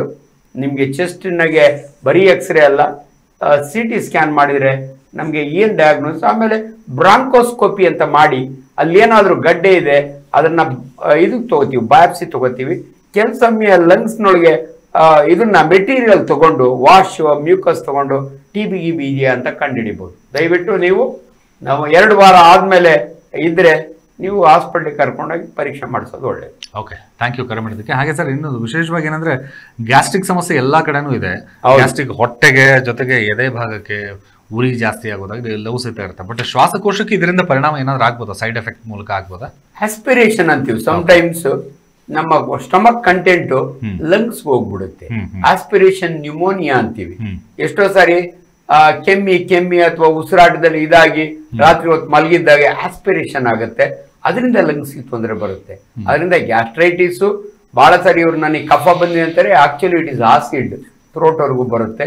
So ಇವೆಲ್ಲ ಒಟ್ಟೊಟ್ಟಿಗೆ ಹೋಗುವಂತ ಕಾಯಿಲೆಗಳು. ಇದನ್ನ ಟ್ರೀಟ್ ಮಾಡಿದ್ರೆ ಅದು ಸರಿ ಹೋಗುತ್ತೆ. ಓಕೆ, ಮಾತಾಡೋಣ. ಹಾಗೆ ಒಂದು ಕಾಲ್ ಇದೆ. ನಮಸ್ಕಾರ. ಹಲೋ, ಹೇಳಿ ಸರ್, ತಮ್ಮ ಹೆಸರು? ಹಲೋ ಸರ್, ನಮ್ಗೆ ಒಂದ್ ಮೂಗಲ್ ಉಸಿರಾಡ್ತೀವಿ, ಒಂದ್ ಮೂಗಲ್ ಉಸಿರಾಡಲ್ವಲ್ಲ ಸರ್? ಎಷ್ಟು ವಯಸ್ಸು? ಈಗ ಅದು ಒಂದು ವರ್ಷದಿಂದ ಸರ್ ನಾವು ಥಿಯೇಟರ್ ಕೆಲಸ ಮಾಡ್ತಿರೋದು. ನೋಡಿ, ಮೂಗಿನಲ್ಲಿ ಒಂದು ಕಂಬ ಇರುತ್ತೆ ಮಧ್ಯೆ, ಇದು ಒಂದು ಸೈಡ್ಗಿದ್ರೆ DNS ಅಂತೀವಿ ನಾವು, ಡಿಫ್ಲೆಕ್ಟೆಡ್ ನೋಸಲ್ ಸೆಪ್ಟಮ್ ಅಂತ. ಅದು ಹಂಗೆ ಇತ್ತು ಅಂದ್ರೆ ಕೆಲವು ಸಮಯ ENT ಸರ್ಜನ್ನು ಅದು ಸ್ಪೆಕ್ಯುಲಮ್ ಹಾಕಿ ನೋಡ್ತಾರೆ ಒಳಗಡೆ ಏನಾದ್ರೂ ಪಾಲಿಪ್ ಅಂತ ಇದೆಯಾ ಏನು ಅಂತ. ಏನು ಇಲ್ಲ ಅಂದ್ರೆ ಈ ಕಂಬನ ಸರಿ ಮಾಡ್ತಾರೆ. SMR ಆಪರೇಷನ್ ಅಂತೀವಿ ನಾವು, ಸಬ್ ಮ್ಯೂಕೋಸಲ್ ರಿಸೆಕ್ಷನ್ ಆಫ್ ದಟ್ ಮಧ್ಯದ ಬ್ರಿಡ್ಜ್ ನ. ಅದರಿಂದ ದಯವಿಟ್ಟು ನೀವು ಒಂದು ENT ಸರ್ಜನ್ ಕನ್ಸಲ್ಟ್ ಮಾಡೋದು ಒಳ್ಳೇದು. ಓಕೆ, ಥ್ಯಾಂಕ್ ಯು ಕರೆ ಮಾಡೋದಕ್ಕೆ. ಹಾಗೆ ವಿಶೇಷವಾಗಿ ಈ ENT ರಿಲೇಟೆಡ್ ಇಶ್ಯೂಸ್ಗಳು ಶ್ವಾಸಕೋಶಕ್ಕೆ ಏನಾದ್ರು ಪರಿಣಾಮ ಬರೋದು? ಸೈನಸ್ ಆಗಿರ್ಬೋದು, ಬೇರೆ ಬೇರೆ ಕಾಯಿಲೆಗಳು ಶ್ವಾಸಕೋಶಕ್ಕೆ ಹೆಂಗ್ ಪರಿಣಾಮ ಆಗ್ಬೋದು ಸರ್? ಇದು ಡೆಫಿನೆಟ್ಲಿ ಇಂಪಾರ್ಟೆಂಟ್ ದ್ವಾರ ಇದು. ನೋಡಿ, ನಾವು ತಗೊಳ್ಳುವ ಉಸಿರನ್ನ ಮೂಗು ಹ್ಯೂಮಿಡಿಫೈ ಮಾಡ್ತದೆ, ತಣ್ಣಗ್ ಮಾಡ್ತದೆ, ವಾರ್ಮ್ ಅಪ್ ಮಾಡ್ತದೆ. ಅಂದ್ರೆ ಡಿಪೆಂಡಿಂಗ್ ಅಪಾನ್ ದ ಅಟ್ಮಾಸ್ಫಿಯರಿಗೆ ಮೂಗಿನ ಕೆಲಸ ಅದು. ಸೈನಸ್ಗಳು ಇರ್ತವೆ, ಮೂಳೆಯಲ್ಲಿ ಹಳ್ಳ ಇರ್ತದೆ, ಫೋರೆಡ್ ಇದು ಫ್ರಾಂಟಲ್ ಸೈನಸ್ ಅಂತೀವಿ, ಮ್ಯಾಕ್ಸಿಲರಿ ಸೈನಸ್ ಅಂತೀವಿ. ನಮ್ಮ ಮೂಗ್ನಲ್ಲಿ ಏರ್ಸ್ ಇರುತ್ತೆ, ನಾವು ತಗೊಂಡಂತ ಅಟ್ಮಾಸ್ಫಿಯರಿಕ್ ಏರ್ನ ಅದ ಮಾಡಿ ಲಂಗ್ಸಿಗೆ ಕಳಿಸುತ್ತೆ. ಇಲ್ಲೇ ಕೆಟ್ಟದಿದ್ರೆ ಇಲ್ಲೇ ಇದ್ರೆ ನ್ಯಾಚುರಲಿ ಕೆಟ್ಟ ಏರ್ ಶ್ವಾಸಕೋಶಕ್ಕೆ ಹೋಗುತ್ತೆ, ಅದರಿಂದ ದ್ವಾರಪಾಲಕರು. ಆಮೇಲೆ ನಮ್ಮಲ್ಲಿ ಥ್ರೋಟ್ ಅಲ್ಲಿ ಟಾನ್ಸಿಲ್ಸ್ ಇರ್ತವೆ ನೋಡಿ. ಅಪ್ಪರ್ ರೆಸ್ಪಿರೇಟರಿ ಅಂದ್ರೆ ಮೂಗು, ಸೈನಸಸ್, ಲ್ಯಾರಿಂಗ್ಸು, ಫ್ಯಾರಿಂಗ್ಸು ಇವೆಲ್ಲ ಕೂಡ ಪಾರ್ಟ್ ಆಫ್ ಅಪ್ಪರ್ ರೆಸ್ಪಿರೇಟರಿ. ಇವು ಸರಿ ಇಲ್ಲ ಅಂದ್ರೆ ನ್ಯಾಚುರಲಿ ಲಂಗ್ಸ್ಗೂ ಕೂಡ ತೊಂದರೆ ಆಗುತ್ತೆ. ಅದರಿಂದ ದಯವಿಟ್ಟು ಅಪ್ಪರ್ ರೆಸ್ಪಿರೇಟರಿ ಸಿಸ್ಟಮ್ ನಾವು ಚೆನ್ನಾಗಿ ಇಟ್ಕೊಳ್ಳೋದು ಒಳ್ಳೇದು. ಓಕೆ, ಅಂದ್ರೆ ENT ಸಹಿತ ಇದರಲ್ಲಿ ಮುಖ್ಯವಾಗಿರುವಂತಹ ಪಾತ್ರ. ಯಾಕಂದ್ರೆ ಉಸಿರಾಟದ ಪ್ರಕ್ರಿಯೆಯಲ್ಲಿ ಸ್ವಲ್ಪ ಹೆಚ್ಚು ಕಮ್ಮಿ ಆದ್ರೂ ಸಹಿತ ಹಾಸ್ಪಿಟಲೈಸ್ ಆಗುವಂತ ಚಾನ್ಸಸ್ಗಳು ಹೆಚ್ಚಾಗಿ ಕಂಡು ಬರುತ್ತೆ. ನೋಡಿ, ಮಕ್ಕಳಲ್ಲಿ ರಾತ್ರಿ ಹೊತ್ತು ಬಾಯಿ ತೆಗೆದು ಉಸಿರಾಡ್ತಾ ಹೌದು, ಅದು ಯಾಕಂದ್ರೆ ಅಡೆನೈಟ್ಸ್ ಇರ್ತವೆ, ಮೂಗ್ ಬ್ಲಾಕ್ ಆಗುತ್ತೆ. ಸೊ ಬಾಯಿನಲ್ಲಿ ಉಸಿರಾಡೋದ್ರಿಂದ ಲಂಗ್ಸ್ ಮೇಲೆ ಎಫೆಕ್ಟ್ ಆಗುತ್ತೆ. ಅದರಿಂದ ದಯವಿಟ್ಟು ಮಕ್ಕಳಿಗೆ ಆ ರೀತಿ ಇದ್ದಾಗೆ ಸೊ ಪಲ್ಮನಾಲಜಿಸ್ಟ್ ಜೊತೆಗೆ ನಿಮ್ಮ ಫಿಸಿಷಿಯನ್ ಜೊತೆಗೆ ENT ಸರ್ಜನ್ ಕೂಡ ಈಸ್ ಇಂಪಾರ್ಟೆಂಟ್, ಅವ್ರ ಹತ್ರ ತೋರಿಸ್ಬೇಕು. ಓಕೆ ಸರ್, ಇನ್ನು ಈ ರೆಸ್ಪಿರೇಟರಿ ಇಶ್ಯೂಸ್ಗಳು ಬಂತು ಅಂದ್ರೆ ವಿಶೇಷವಾಗಿ ಕ್ಯಾನ್ಸರ್ ಸಮಸ್ಯೆಗಳು ಅಥವಾ ಲಂಗ್ಸ್ ಕ್ಯಾನ್ಸರ್ಸ್ಗಳು ಹೆಚ್ಚಾಗಿ ಪರಿಣಾಮ ಬೀರುತ್ತೆ ಅಂತ ಹೇಳಿ, ಅಂದ್ರೆ ಪ್ರಿವೆಂಟ್ ಮಾಡ್ಕೊಳ್ಳೋದಾಗ್ಲಿ ಅಥವಾ ಟ್ರೀಟ್ಮೆಂಟ್ ಹೇಗೆ ಸರ್ ಇದಕ್ಕೆ? ಇಲ್ಲ, ಗಂಡಸರಲ್ಲಿ ನೋಡಿ 4 ಕ್ಯಾನ್ಸರ್ ಬಹಳ ಇಂಪಾರ್ಟೆಂಟ್. ಒಂದು ಪ್ರಾಸ್ಟೇಟ್ ಕ್ಯಾನ್ಸರ್, ಕೊಲಾನಿಕ್ ಕ್ಯಾನ್ಸರ್, ಅದಕ್ಕಿಂತ ಬಹಳ ಇಂಪಾರ್ಟೆಂಟ್ ಅಂದ್ರೆ ಲಂಗ್ ಕ್ಯಾನ್ಸರ್, ಅಂದ್ರೆ ಬ್ರಾಂಕೋಜೆನಿಕ್ ಕಾರ್ಸಿನೋಮಾ ಅಂತೀವಿ ನಾವು. ಇದು ಬಹಳ ಸಾರಿ ಸ್ಮೋಕರ್ಸ್ ನಲ್ಲಿ very very common. Unfortunately bronchogenic ಕ್ಯಾನ್ಸರ್ನ ಕಂಡುಹಿಡಿಯೋದು ಲೇಟ್ ಆಗಿ ಹೋಗ್ಬಿಡುತ್ತೆ. ಅವ್ರೇನೋ ಕೆಮ್ಕೊಂಡು ಇದು ಮಾಡ್ಕೊಂಡು ಅನ್ಲೆಸ್ ರಕ್ತ ಕಫದಲ್ಲಿ ಬಂದಾಗ ಆಗ ಮಾತ್ರ ಎದುರ್ಕೊಂಡು ನಮ್ಮ ಹತ್ರ ಬರ್ತಾರೆ. ಬಟ್ ಅದನ್ನ ಈಸಿಲಿ ಡಯಾಗ್ನೋಸ್ ಮಾಡ್ಬೋದು. ಅರ್ಲಿ ಡಯಾಗ್ನೋಸ್ ಮಾಡಿದ್ರೆ ಸರ್ಜರಿನೂ ಇದೆ. ಸೊ ಆದ್ರಿಂದ ಪರ್ಟಿಕ್ಯುಲರ್ ಸ್ಮೋಕಿಂಗ್ ಇದ್ರೆ, ಸೊ ಲಂಗ್ ಕ್ಯಾನ್ಸರು ಬೇರೆ ಕ್ಯಾನ್ಸರ್ಗೆ ಕಂಪೇರ್ ಮಾಡಿದ್ರೆ ಸೆಕೆಂಡ್ರೀಸ್ ಎಲ್ಲ ಬೇಗ ಹೋಗುತ್ತೆ, ಹಂಗಾಗಿ ಡೆತ್ ಇದಾಗುತ್ತೆ. ಇದು ಬಹಳ ಇಂಪಾರ್ಟೆಂಟ್. ಅಂದ್ರೆ ಟ್ರೀಟ್ಮೆಂಟ್ ಎಷ್ಟು ದಿನ ಬೇಕಾಗುತ್ತೆ ಸರ್? ಅಂದ್ರೆ ಒಂದ್ಸರಿ ಇದು ಲಂಗ್ ಕ್ಯಾನ್ಸರ್ ಬಂತು ಅಂತಂದ್ರೆ ಸ್ಟೇಜಸ್ ಇಂದ ಆರಂಭ ಆಗುತ್ತೆ, ಫಸ್ಟ್ ಸ್ಟೇಜ್, ಸೆಕೆಂಡ್ ಸ್ಟೇಜ್ ಅಂತ ಗೊತ್ತಾಗುತ್ತೆ? ಹೌದು, ಎಲ್ಲ ಫಸ್ಟ್ ನಾವು ಕನ್ಫರ್ಮ್ ಮಾಡ್ಕೊಳ್ಳೋದು ಬ್ರಾಂಕೋಸ್ಕೋಪಿ ಮಾಡಿ ಬಯಾಪ್ಸಿ ತಗೊಂಡು ಯಾವ ಸ್ಟೇಜ್ ಅಂತ ಕನ್ಫರ್ಮ್ ಮಾಡ್ತೀವಿ ಇದು ಕ್ಯಾನ್ಸರ್ ಅಲ್ಲ ಅಂತ. ಅದಾದಮೇಲೆ ಸ್ಟೇಜಿಂಗ್ ಇದ್ದೇ ಇರುತ್ತೆ. ನಮ್ಮದೆಲ್ಲ ಯೂಶಲಿ ಕ್ಯಾನ್ಸರ್ ಸ್ಟೇಜಿಂಗ್ ಹೆಂಗಿರುತ್ತೆ ಅಂದರೆ depending upon other investigations, CT ಆಗಲಿ ಇದ್ರ ಮೇಲೆ. ಸೊ ಲಿಂಫ್ ನೋಡ್ಸ್ ಎಲ್ಲಿ ಇನ್ವಾಲ್ವ್ ಆಗಿದೆ, ಬ್ರೈನ್ಗೆ ಏನಾದರೂ ಸೆಕೆಂಡ್ರೀಸ್ ಹೋಗಿದೆಯಾ, ಲಿವರ್ಗೆ ಏನಾರ ಹೋಗಿದೆಯಾ, ಬೇರೆ ಕಡೆ ಸ್ಪ್ರೆಡ್ ಆಗುತ್ತೆ ಇದು. ಅದನ್ನೆಲ್ಲ ನೋಡಿಕೊಂಡು ಸೊ ಔಟ್ಕಮ್ನ ನಾವು ಡಿಸೈಡ್ ಮಾಡ್ತೀವಿ. ಸ್ಟೇಜಿಂಗ್ ಆಫ್ ಬ್ರಾಂಕೋಜೆನಿಕ್ ಕಾರ್ಸಿನೋಮಾ ಆಂಕಾಲಜಿಸ್ಟ್ ಎಲ್ಲ ಮಾಡ್ತಾರೆ. ಬಟ್ ಡೆಫಿನೆಟ್ಲಿ ಪ್ರಿವೆನ್ಷನ್ ಅಂದರೆ ದಯವಿಟ್ಟು ಯಂಗ್ಸ್ಟರ್ಸು ನೀವು ಚಿಕ್ಕ ವಯಸ್ಸಿನಿಂದ ಸ್ಮೋಕ್ ಮಾಡೋಕ್ಕೆ ಶುರು ಮಾಡಿದರೆ ಲಂಗ್ ಕ್ಯಾನ್ಸರು, ಬ್ಲಾಡರ್ ಕ್ಯಾನ್ಸರು ಇವೆಲ್ಲ ಭಾಳ ಕಾಮನ್ ಆಗುತ್ತೆ. ಅದರಿಂದ ಸ್ಮೋಕಿಂಗ್ನ ಅವಾಯ್ಡ್ ಮಾಡಿ. ಓಕೆ, ಹಾಗೆ ಒಂದು ಕಾಲ್ ಇದೆ. ನಮಸ್ಕಾರ. ಹಲೋ, ಹೇಳಿ ತಮ್ಮ ಹೆಸರು? ಅದೇ ನಾವು ಇದು ಸ್ವಲ್ಪ ಫೋನಲ್ಲಿ ಮಾತಾಡಿದ್ರೆ ಮಾಮೂಲಿ ಯಾರ ಜೊತೆಲಾರ ಒಬ್ರ ಜೊತೆ ಸ್ವಲ್ಪ ಫಾಸ್ಟ್ ನಾವು ಮಾತಾಡ್ಬಿಟ್ಟಾಗ ಉತ್ಸ ಬಂದಂಗ ಆಗುತ್ತೆ. ಇದೊಂದು 4-5 ವರ್ಷದಿಂದ ಇದೆ. ಅದಕ್ಕೆ ಯಾವ ತರ ಏನ್ ತೊಂದ್ರೆ ಆಗುತ್ತೆ ಮುಂದೆ ಏನೋ? ಮೊದಲು ಫೋನ್ನಾಗ ಮಾತಾಡೋದನ್ನ ಕಡಿಮೆ ಮಾಡಿ, ಇಟ್ಸ್ ವೆರಿ ಇಂಪಾರ್ಟೆಂಟು. ನೀವು ಹೇಳ್ದಂಗೆನೆ. ಸೊ ಅದು ಒಂದು ಭಾಳ ಇಂಪಾರ್ಟೆಂಟ್ ಅಡ್ವೈಸ್ ನಿಮಗೆ. ಸೊ ನ್ಯಾಚುರಲಿ ಉಪ್ಸ ಆಗುತ್ತೆ. ನೀವೆಲ್ಲ ಒಂದು ಕಡೆ ಎಕ್ಸೈಟ್ ಆದರೆ ಇದು ಮಾಡಿಕೊಂಡ್ರೆ ನಿಮ್ಗೆ ಆಯಾಸ ಆದಂಗೆ ಅನಿಸ್ತದೆ. ಅದರಿಂದ ಮನುಷ್ಯ ಸಮಾಧಾನವಾಗಿ ಸಾವಧಾನವಾಗಿ ಬದುಕೋದನ್ನು ಕಲಿಬೇಕು. ಅದು ಬಿಟ್ಟರೆ ಇನ್ನು ಬೇರೆ ಮಾರ್ಗ ಇಲ್ಲ. ಓಕೆ, ಹಾಗೆ ನೆಕ್ಸ್ಟ್ ಕಾಲ್. ನಮಸ್ಕಾರ. ಅದೇ ಸರ್, ಇದು ನನಗೆ ಈ ಚೆಸ್ಟ್ ಅಲ್ಲಿ ಈ ಮೂಳೆ ತುಂಬಾ ನೋವು ಬರುತ್ತೆ ಸರ್. ಅಲ್ಲಿ ಡಾಕ್ಟರ್ ಹತ್ರ ಎಲ್ಲ ಎಕ್ಸ್ರಾ ಮಾಡ್ತಿದೀವಿ, ಮತ್ತೆ ಎಲ್ಲ ECG ಹಾರ್ಟ್ ಬಗ್ಗೆ ಎಲ್ಲ ನಾರ್ಮಲ್ ಬರುತ್ತೆ ಸರ್. ಆದ್ರೆ ಮೂಳೆ ಮಾತ್ರ ನನ್ಗೆ ಸೌದಂಗಿದೆ ಅಂತಾರೆ. ಬೇರೆ ಆಯುರ್ವೇದದಲ್ಲಿ ಹೇಳಿದ್ರೆ ಅದಕ್ಕೆ ಏನ್ ತಗೋಬೇಕು ಸರ್? ಅದಕ್ಕೆ ಇದು ಗೊತ್ತಾಗ್ತಾ ಇಲ್ಲ ನನಗೆ. D3 ಕಮ್ಮಿ ಇದೆ, ಅದಕ್ಕೆ ಈ ತರ ನೋವು ಬರ್ತಾ ಇದೆ ಅಂತ ಹೇಳ್ತಾರೆ. ಹೌದಮ್ಮ, ಯಾವುದೇ ಒಂದು ಮೂಳೆ ಕಾಯಿಲೆಗೆ ಎಲ್ಲರೂ ಹೇಳೋದು D3 ಕಡಿಮೆ ಇದ್ರೆ ಹಂಗಾಗುತ್ತೆ ಅಂತ. ಆದ್ರೆ ನಿಮ್ಮ 2ನೇ ರಿಬ್ಬು ಎಡಗಡೆ ಬಹಳ ಸಾರಿ ನಾವು ಮೆಡಿಕಲ್ ಸ್ಟೂಡೆಂಟ್ಸ್ಗೆ ಪ್ರಶ್ನೆ ಕೇಳ್ತೀವಿ. ಆ ಬೋನು ಸ್ಟೆರ್ನಮಿಗೆ ಜಾಯಿನ್ ಆಗತ್ತೆ, ಅವಾಗ ಪೇಯ್ನ್ ಬರುತ್ತೆ. ಅದನ್ನ ನಾವು ಟೀಟ್ಸ್ ಸಿಂಡ್ರೋಮ್ ಅಂತೀವಿ ನಾವು. ಸೊ ಅದಕ್ಕೆ ಎಕ್ಸ್ಪ್ಲನೇಷನ್ ಇಲ್ಲ, ಬಟ್ ಪೇಯ್ನ್ ಇರುತ್ತೆ. ಬಟ್ ಪೇಯ್ನ್ ಕಿಲ್ಲರ್ಸು ಅದೆಲ್ಲ ಕೊಟ್ಟು ರಿಅಶ್ಯೂರೆನ್ಸ್ ಮಾಡ್ತೀವಿ, ಕಡಿಮೆ ಆಗುತ್ತೆ. ಅದರ್ವೈಸ್ ಯಾವುದೇ ಒಂದು ಮೂಳೆಗೆ ಸಪೋರ್ಟ್ ಅಂದರೆ ವಿಟಮಿನ್ D. ತುಂಬ ಪೇಯ್ನ್ ಕಿಲ್ಲರ್ಸ್ ಏನು ಬೇಕಿಲ್ಲ, ಅದ್ರ ಜೊತೆ ಬದುಕೋದು ಕಲಿ. ಓಕೆ, ಓವರಾಲ್ ಶ್ವಾಸಕೋಶದಿಂದ ಬಳಲ್ತಾ ಇರೋರಿಗೆ ಆರೋಗ್ಯ ರಕ್ಷಣೆ ಮಾಡ್ಕೋಬೇಕು ಅಂತಂದ್ರೆ ಒಂದಿಷ್ಟು ಟಿಪ್ಸ್ಗಳು ಹೇಳೋದಾದ್ರೆ ಏನೇನು ಸರ್? ಇಲ್ಲ, ಮೊದಲಿಗೆಲ್ಲ ಶ್ವಾಸಕೋಶದ ಪ್ರಾಬ್ಲಮ್ಗೆ ಸ್ಯಾನಿಟೋರಿಯಂನ ಕರ್ಕೊಂಡೋಗಿ ಅಡ್ಮಿಟ್ ಮಾಡೋರು. ಇವತ್ತು ಸ್ಯಾನಿಟೋರಿಯಂ ಟ್ರೀಟ್ಮೆಂಟ್ ಇಲ್ಲ ನಮ್ಮಲ್ಲಿ. ಸೊ ಅದಕ್ಕೆ ಎಲ್ಲಾದ್ರೂ ಕೂಡ ಒಂದು ಒಳ್ಳೆ ಗಾಳಿ ಬರುವಂತ, ಇವಾಗ ಬೆಂಗಳೂರಿನಾಗ ಯಾರಿಗ ನಿಮ್ಗೆ ವಯಸ್ಸಾದವ್ರಿಗೆ ಅಥವಾ ನಿಮ್ಗೆ ಏನಾರ ಇದ್ರೆ ದಯವಿಟ್ಟು ನಿಮ್ ತೋಟದಲ್ಲಿ ಇದ್ರೆ ಅಲ್ಲಿ ಹೋಗಿ ಆರಾಮಾಗಿರಿ. ಆ ರೀತಿ ಒಳ್ಳೆಯ ಗಾಳಿ, ಒಳ್ಳೆಯ ಆಹಾರ, ಬೇರೆ treatment, correct investigations and treatment ಮಾಡಿದ್ರೆ ಡೆಫಿನೆಟ್ಲಿ ಶ್ವಾಸಕೋಶದ ಕಾಯಿಲೆಗಳಿಂದ ಹೊರಬರಬಹುದು. ಅದರೊಳಗಾಗಿ ಇದಿದ್ರೆ ಇನ್ಫೆಕ್ಷನ್ ಇದ್ರೆ ಆಂಟಿಬಯೋಟಿಕ್ಸ್ ಇರ್ತವೆ, ಮ್ಯಾಲಿಗ್ನೆನ್ಸಿ ಇದ್ರೆ ಅದಕ್ಕೆ ಸೂಟಬಲ್ ಟ್ರೀಟ್ಮೆಂಟ್ ಇರುತ್ತೆ. So diagnosis is very important. ಅದರಿಂದ ದಯವಿಟ್ಟು ನಿಮ್ಮ ಕಾಯಿಲೆಯನ್ನ ಕರೆಕ್ಟಾಗಿ ಡಯಾಗ್ನೋಸ್ ಮಾಡ್ಕೊಂಡು ಅದಕ್ಕೆ ಟ್ರೀಟ್ಮೆಂಟ್ ತಗೊಳ್ಳಿ. ಅಂದ್ರೆ ಸಹಜವಾಗಿ ಏನಂದ್ರೆ ಈ ಒಂದ್ಸರಿ ರೆಸ್ಪಿರೇಟರಿ ಪ್ರಾಬ್ಲಮ್ ಇದೆ ಅಂತ ಗೊತ್ತಾದ್ರೆ ಟ್ರೀಟ್ಮೆಂಟ್ ಎಷ್ಟು ದಿನ ಬೇಕಾಗುತ್ತೆ, ಹೇಗೆ ಟ್ರೀಟ್ಮೆಂಟ್ ತಗೋಬಹುದು ಅಂತ? ಯೂಶಲಿ 3 ವೀಕ್ಸ್ ಇವೆಲ್ಲ. ಅವ್ರಿಗೆ ತೀರಾ ಎಲ್ರಿಗೂ ವೆಂಟಿಲೇಟರ್ ಬೇಕಾಗೋದಿಲ್ಲ. ಬೇಕಾದವನ್ನ ನಾವು ಸೆಲೆಕ್ಟ್ ಮಾಡಿ ವೆಂಟಿಲೇಟರ್ ಕೊಡ್ತೀವಿ. ಅದರ್ವೈಸ್ ಇವಾಗ ನೋಡಿ ಕೋವಿಡ್ ಟೈಮ್ನೊಳಗೆ ಎಲ್ರಿಗೂ ವೆಂಟಿಲೇಟರ್ ಆಗ್ತಾ ಇರಲಿಲ್ಲ. ಯಾರಿಗೆ ಲಂಗ್ ಕೆಪಾಸಿಟಿ ತೀರಾ ಕಡಿಮೆ ಆಗಿ ಸ್ಯಾಚುರೇಷನ್ ಯಾವಾಗ ಕಡಿಮೆ ಆಗುತ್ತಲ್ಲ ಅವಾಗ ಇದೆಲ್ಲ ಬೇಕಾಗೋದು. ಸೊ ಆದ್ರಿಂದ ಈ ಸೀರಿಯಸ್ ಪೇಷಂಟ್ಗಳನ್ನ ನಾವು ಎಲ್ಲೋ ಅಸಿಡೋಸಿಸ್ ಅಂತೀವಿ, ಅದೆಲ್ಲ ನಮ್ಮ ಪದಗಳು.